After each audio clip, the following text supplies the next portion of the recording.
Okay, I got a couple things for the project, and the heart of it will be this proto board. I started making my own stuff. I started finding, connectors that I had, and plotting a way to do it. And this was $14, and it included all these headers. These cheap headers, what I've learned is they're not the best. Like, look here, check that out. Look at that. There's straggler wires. It's also installation, but they don't open as good as you think, and they don't close as good as you think. So I'll be careful. And this will be a custom shield that goes on there, and it breaks out the pins, right? So it gives me a screw terminal for all of the digital inputs, some of the serial communication, right? So some of this stuff is, there's 3 serial buses on this.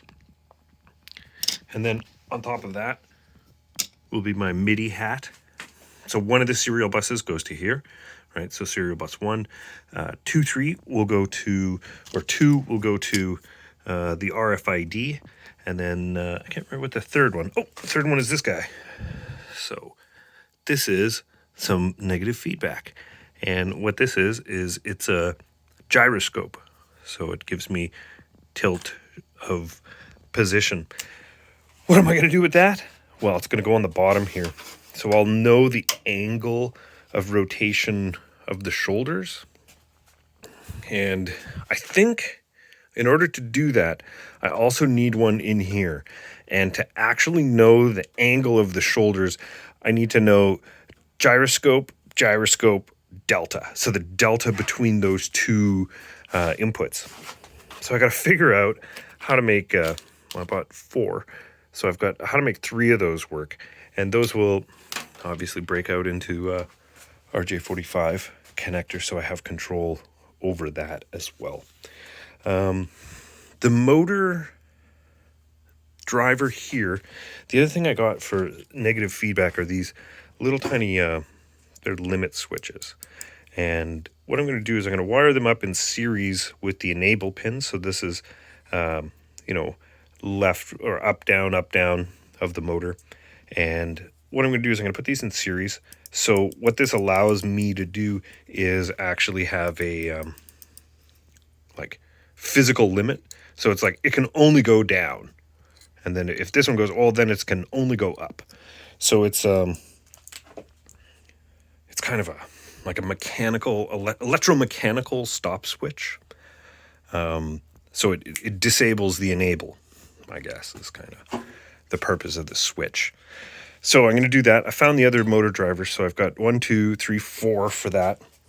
I also got, with this perf board, I got some of these headers. So this is called a DuPont crimp.